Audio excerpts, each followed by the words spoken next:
Here we are, Noble Records. This is Dave's car. This is where Dave sits, and he goes, "Around Noble Records, and my French fry taters," or whatever he does. Anyway, there's the magic bus, and then the other thing that you can't see. Whatever. Here we are, meeting up with Kimbo today. Welcome to the sticks, buddy.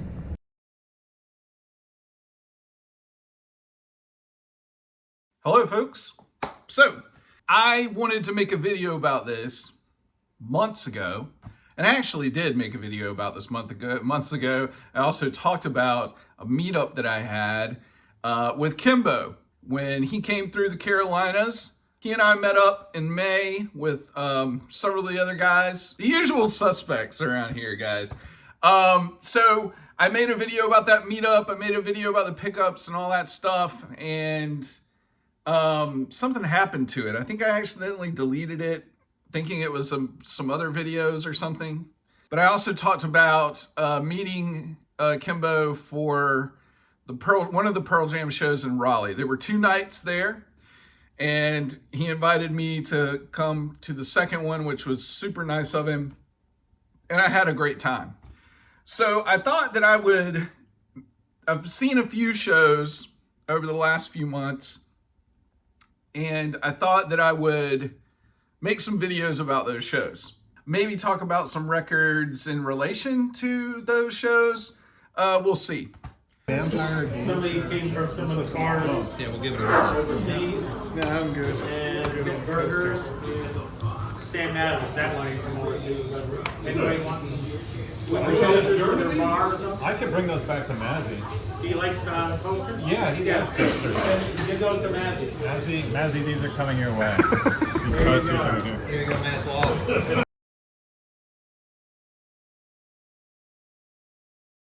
So today I'm going to talk about the Pearl Jam show.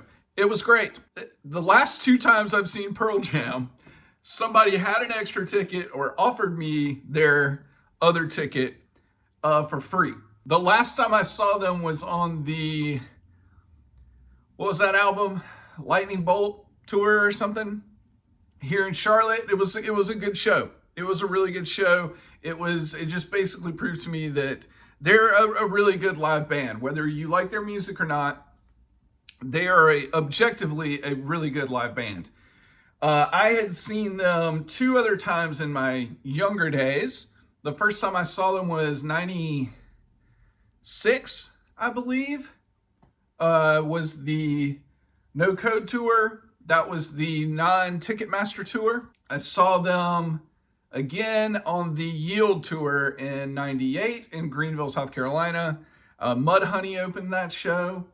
Really cool night. Yeah, over the years, I'm just not as much of a Pearl Jam fan as I used to be. Obviously, more so when I was a teenager, even into my early college days. So the show in Raleigh that I saw with Kimbo was night 2. Just a great night.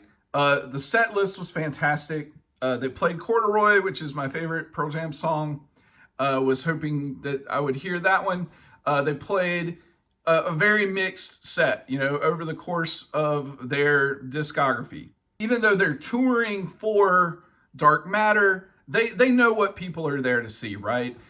They do mix up the set lists, though. It's still very fascinating to me after all these years later how so many people are really going to their shows just to hear a few songs off 10. I think, I expect a lot from the live music audiences in that part of the state, and they surely delivered. That was just a great audience. I'd expect nothing less from the folks of Raleigh, Durham, Chapel Hill area. But again, just really blown away by their performance.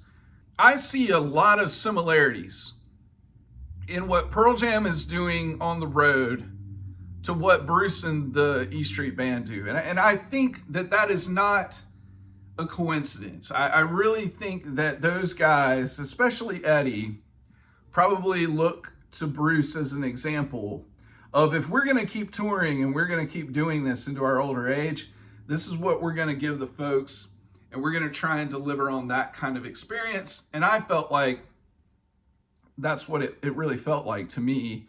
And I think that they've just cultivated this audience and this following that they kind of have that type of relationship with their fan base, and they have for some time now, right? I ordered the CD version of the show from their site, or whoever, I believe Nugs does this for them, I guess. And so yeah, there you go, May 13th, 2025, Raleigh, North Carolina, Pearl Jam.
Thought about doing my top 10 Pearl Jam songs, and then I forgot to kind of put the list together. Maybe I'll just paste it at the end of this video in text form, my 10 favorite Pearl Jam songs. I am going to give a random ranking of my top 5 Pearl Jam albums. I did a Pearl Jam ranking, believe during the pandemic, when we were like, at home. During the height of the pandemic, and man, did I get like a lot of comments in there, a lot of angry Pearl Jam fans, mostly because I had 10, I believe I had it like 4th. You're gonna be probably even more disappointed with this ranking.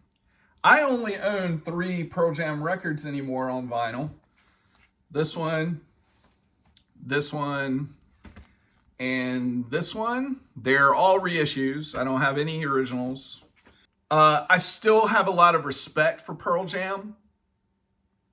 I think that they take a lot of shit from a lot of people. But I think Pearl Jam takes a lot of shit because I think that they inspired a lot of these post-grunge bands, and you can hear it, especially in their vocal deliveries, the Creeds and the Nickelbacks and the, other bands like Three Doors Down or whatever, all these lead singers singing with these like baritone voices, pretty much because they were just listening to Pearl Jam all the time, I guess, as young kids or something. I don't think that any of those bands are really indicative of anything that Pearl Jam really truly was. I think Pearl Jam has excellent influences. I think what the scene that they rose up in is a well-respected scene. And I think that they really do write some really great songs.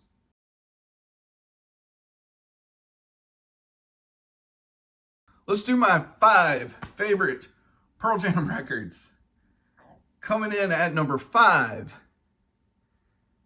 This has been kind of a recent change. I'm going with binaural. I really was listening to this one again, heading into this show, going to this show with Kimbo, and I just kind of fell in love with it in a way that I had never fallen in love with it before.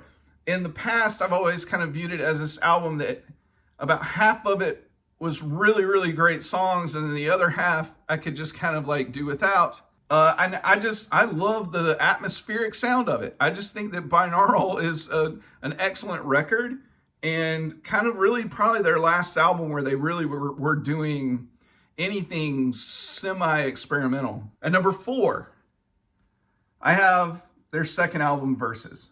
There's still just some really absolutely classic songs on here, and songs like, Animal's a top 10 favorite of mine for sure. And then there are just songs like Rearview Mirror, Elderly Woman Behind a Small Counter or Behind the Counter in a Small Town, or whatever it is. Even that song doesn't really even annoy me as much, even though it was like played out back in the day.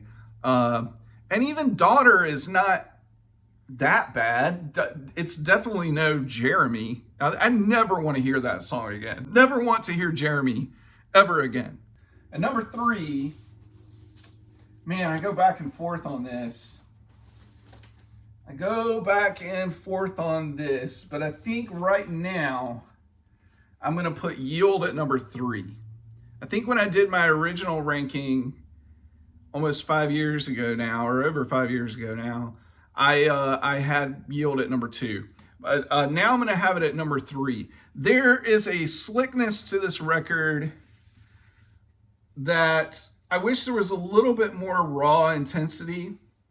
But I love MFC. That's such a fucking great song.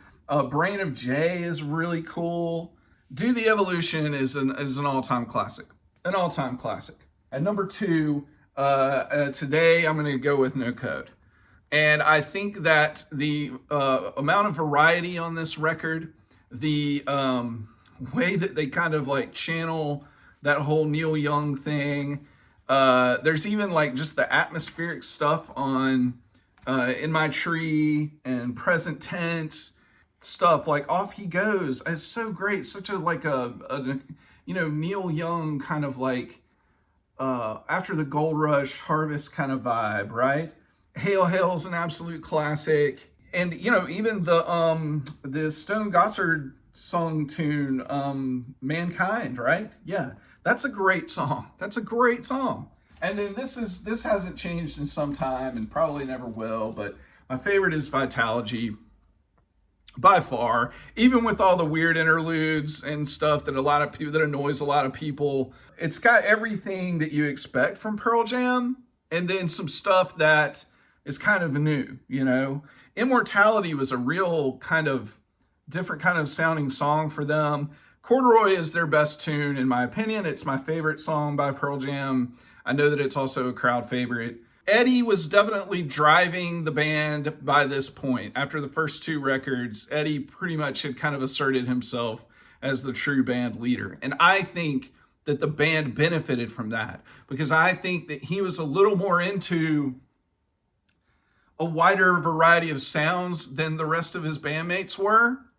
And I think he was the one, honestly, that was a little bit more open to experimentation than the other guys were. I could be wrong about that. I'm probably wrong about that. But I've always kind of felt that about him. I remember when he used to do this pirate radio DJ thing that he was doing like in the late 90s. And the variety of music that he would play on those shows was incredible. Absolutely incredible. I love Vitalogy. Scars and all, I just think it's by far their best record, their artistic achievement.